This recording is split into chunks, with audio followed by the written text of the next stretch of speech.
नमस्कार विद्यार्थी मित्रांनो, अभ्यास अलर्ट या आपल्या यूट्यूब चॅनलवरती आपलं स्वागत आहे. तर विद्यार्थी मित्रांनो बघा, आज आपण पाहणार आहोत 22 एप्रिल 2026च्या अत्यंत महत्त्वाच्या चालू घडामोडी. तर व्हिडिओ पहिल्यापासून शेवटपर्यंत पाहण्याचा प्रयत्न करा. अतिशय महत्त्वाचे आणि निवडक प्रश्न असणार आहेत जे की तुम्हाला कोणत्याही स्पर्धा परीक्षेमध्ये डायरेक्ट विचारले जाऊ शकतात. तर विद्यार्थी मित्रांनो बघा, प्रश्न क्रमांक 1 आहे आजचा. 2025-26 या आर्थिक वर्षामध्ये भारताचा सर्वात मोठा व्यापारी भागीदारी देश कोणता बनला आहे? तर बघा विद्यार्थी मित्रांनो, अतिशय महत्त्वाचा प्रश्न आहे.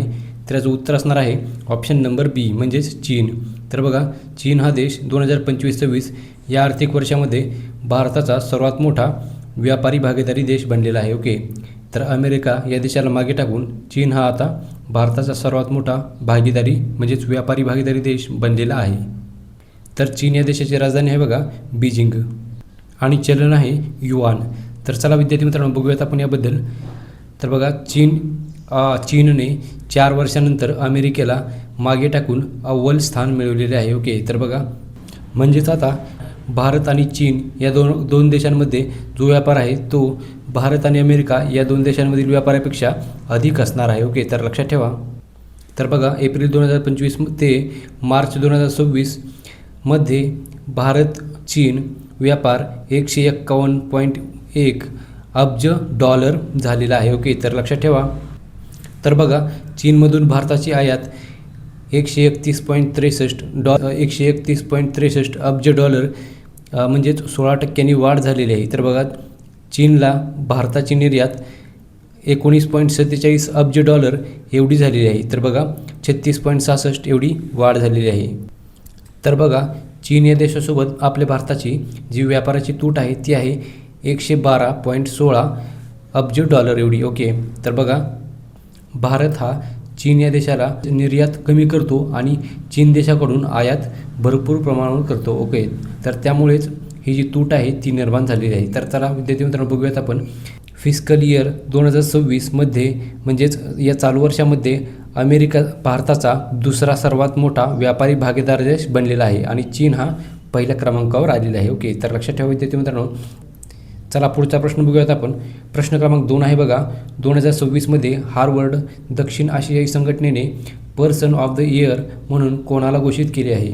तर विद्यार्थी मित्रांनो बघा, महत्त्वाचा प्रश्न आहे. याचं उत्तर असणार आहे ऑप्शन नंबर सी. म्हणजे तर बघा, सयानी गुप्ता या अभिनेत्रीला 2026मध्ये हार्वर्ड दक्षिण आशियाई संघटनेने पर्सन ऑफ द इयर म्हणून घोषित केलेले आहे. ओके, तर चला विद्यार्थी मित्रांनो बघूयात आपण याबद्दल. तर बघा, या पुरस्काराचे नाव काय आहे? तर हार्वर्ड दक्षिण आशियाई पर्सन ऑफ द इयर 2026 हा जो पुरस्कार आहे बघा, हा सयानी गुप्ता यांना मिळालेला आहे. तर त्यांना हा पुरस्कार कशामुळे भेटला आहे ते पाहूयात आपण. बघा, चित्रपट क्षेत्रामधील योगदान आणि दक्षिण आशियाई संस्कृतीचे म्हणजेच जागतिक व्यासपीठावर सचेत प्रतिनिधित्व केल्यामुळे त्यांना हा पुरस्कार भेटलेला आहे. ओके, आणि बघा 2025मध्ये म्हणजेच मागील वर्षामध्ये हा पुरस्कार मिळालेला होता शेफ म्हणजेच बहुमान प्रसिद्ध शेफ जे आहेत विकास खन्ना यांना हा पुरस्कार 2025मध्ये भेटलेला होता आणि यावर्षीचा सयानी गुप्ता यांना भेटलेला आहे. तर चला विद्यार्थी मित्रांनो बघा, पुढचा प्रश्न बघूयात आपण. प्रश्न क्रमांक 3 आहे बघा, नुकताच सायक्लोन 4 हा लष्करी सराव भारताने कोणत्या देशासोबत आयोजित केला आहे? तर बघा, याचं उत्तर असणार आहे ऑप्शन नंबर बी म्हणजेच इजिप्त.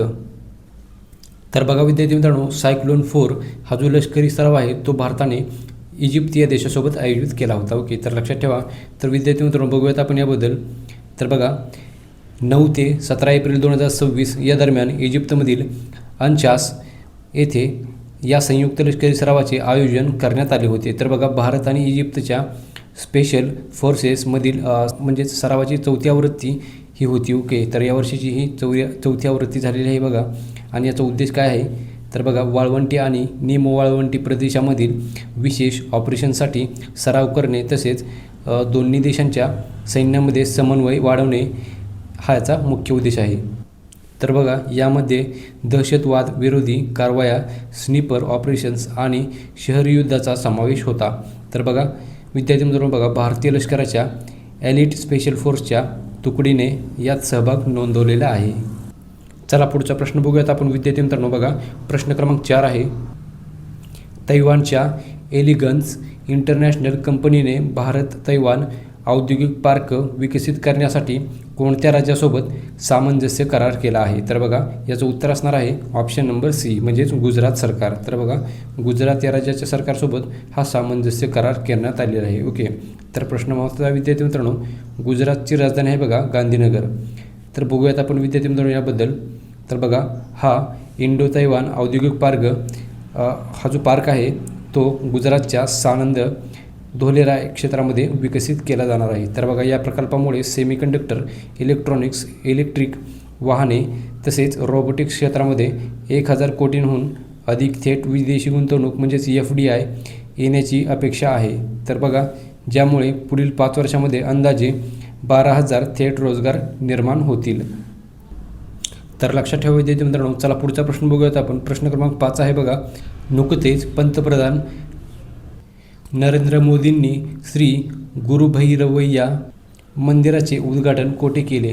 तर बघा याचं उत्तर असणार आहे विद्यार्थी मित्रांनो ऑप्शन नंबर सी म्हणजेच मंड्या, कर्नाटक. तर बघा कर्नाटक या राज्यामधील मंड्या येथे हे उद्घाटन पंतप्रधान नरेंद्र मोदी यांनी केलेले आहे. ओके, तर लक्षात ठेवा विद्यार्थी. चला पुढचा प्रश्न बघूयात आपण. प्रश्न क्रमांक 6 आहे बघा, कलाई 2 या जलविद्युत प्रकल्पाला कोणत्या राज्यामध्ये मंजुरी मिळाली आहे? तर बघा कलाई 2 हा जो आहे तो अरुणाचल प्रदेश या राज्यामधला एक जलविद्युत प्रकल्प आहे. ओके, तर बघा या प्रकल्पाला नुकतीच मंजुरी भेटलेली आहे.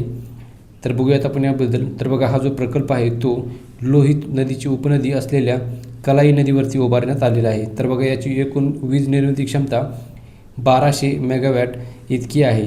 आणि बघा हा जो प्रकल्प आहे तो Tehri hydro development corporation India लिमिटेडद्वारे विकसित केला जात आहे. आणि बघा याचा उद्देश काय आहे तर ईशान्य भारतातील जलविद्युत क्षमतेचा वापर करून हरित ऊर्जा निर्मितीला चालना देणे हा या प्रकल्पाचा मुख्य उद्देश आहे. तर विद्यार्थी मित्रांनो बघा प्रश्न क्रमांक 7 आहे, इन्फोसिस या कंपनीचे नवीन ब्रँड ॲम्बॅसेडर कोण बनले आहेत? तर विद्यार्थी मित्रांनो बघा अतिशय महत्त्वाचा प्रश्न आहे. याचं उत्तर असणार आहे कार्लोस अल्कराज. तर बघा ऑप्शन नंबर ए याचं उत्तर असणार आहे. तर कार्लोस अल्कराज हे इन्फोसिस या कंपनीचे नवीन ब्रँड ॲम्बॅसेडर बनलेले आहेत. ओके, तर विद्यार्थी मित्रांनो बघूयात आपण याबद्दल. बघा इन्फोसिस या दिग्गज IT कंपनीने 15 एप्रिल 2026 रोजी Spanish tennis star Carlos Alcaraz यांची आपला नवीन ग्लोबल ब्रँड ॲम्बॅसेडर म्हणून नियुक्ती केलेली आहे. ओके, तर बघा कार्लोस अल्कराज हा स्पॅनिश म्हणजे स्पेन या देशामधील आहे आणि तो टेनिस स्टार आहे. ओके, तर चला बघूयात आपण विद्यार्थी मित्रांनो पुढचा प्रश्न. प्रश्न क्रमांक 8 आहे बघा, युरोपियन युनियन आणि बेल्जियम देशासाठी भारताचे नवीन राजदूत म्हणून कोणाची नियुक्ती झाली आहे? तर बघा त्यांचं नाव आहे प्रणय वर्मा म्हणजेच ऑप्शन नंबर डी याचं उत्तर असणार आहे. तर बघा युरोपियन युनियन आणि बेल्जियम या देशासाठी प्रणय वर्मा यांची नुकतीच नियुक्ती झालेली आहे. ओके, तर लक्षात ठेवा विद्यार्थी मित्रांनो. तर बघूयात आपण याबद्दल. बघा प्रणय वर्मा हे 1994 या बॅचचे भारतीय परराष्ट्र सेवा म्हणजेच IFS अधिकारी आहेत. तर बघा या नियुक्तीपूर्वी ते बांगलादेशमधील भारताचे उच्चायुक्त म्हणून कार्यरत होते. तर लक्षात ठेवा. चला पुढचा प्रश्न बघूयात आपण. प्रश्न क्रमांक 9 आहे बघा, मार्च 2026 महिन्यासाठी ICC पुरुष खेळाडू पुरस्कार तो कोणी जिंकला आहे? तर बघा याचं उत्तर असणार आहे विद्यार्थी मित्रांनो ऑप्शन नंबर ए म्हणजेच संजू सॅमसन. तर बघा संजू सॅमसन या क्रिकेटरने मार्च 2026 या महिन्यासाठी ICC पुरुष खेळाडू पुरस्कार जिंकलेला आहे. ओके, तर विद्यार्थी मित्रांनो बघूयात आपण याबद्दल. तर बघा मार्च 2026 बघा या महिन्यासाठी संजू सॅमसन यांनी ICC पुरुष खेळाडू पुरस्कार म्हणजेच ICC men's player of the month हा जो पुरस्कार आहे तो जिंकलेला आहे. तर बघा भारताने T20 विश्वचषक 2026 जिंकला असून त्यामध्ये संजू सॅमसन यांनी अत्यंत महत्त्वाची भूमिका बजावली होती. तर त्यामुळे त्यांना मार्च महिन्याचा पुरस्कार मिळालेला आहे. ओके, तर चला पुढचा प्रश्न बघूयात आपण. प्रश्न क्रमांक 10 आहे बघा, जागतिक यकृत दिवस दरवर्षी केव्हा साजरा केला जातो? तर बघा याचं उत्तर असणार आहे ऑप्शन नंबर बी म्हणजेच 19 एप्रिल. तर बघा दरवर्षी आपण 19 एप्रिल रोजी जागतिक यकृत दिवस आहे तो साजरा करतो. ओके, तर लक्षात ठेवा. तर बघा विद्यार्थी मित्रांनो बघूयात आपण याबद्दल. जागतिक यकृत दिवस म्हणजेच वर्ल्ड लिव्हर डे हा दरवर्षी आपण 19 एप्रिल रोजी साजरा करतो. ओके, तर बघा यकृताच्या आरोग्याविषयी जागरूकता निर्माण करणे तसेच यकृताशी संबंधित आजारांपासून बचाव करण्यासाठी हा दिवस आपण पाळतो. ओके, तर बघा यावर्षीची म्हणजेच 2026ची थीम काय होती, तर बघा थीम होती be vigilant, get regular liver checkups, fatty liver can affect anyone. म्हणजेच याचा मराठीमध्ये अर्थ होतो सतर्क राहा, नियमित यकृत तपासणी करा, फॅटी लिव्हरचा त्रास कोणालाही होऊ शकतो. तर विद्यार्थी मित्रांनो बघा थीम लक्षात ठेवा, कारण की परीक्षेमध्ये विचारण्यात झाल्याची शक्यता असते. चला विद्यार्थी मित्रांनो बघा याच प्रश्नाबरोबर आजच्या दिवसाचे जे करंट अफेअरचे प्रश्न होते तर सर्व आपण कव्हर केलेले आहेत. तर विद्यार्थी मित्रांनो भेटूयात आपण उद्या. धन्यवाद.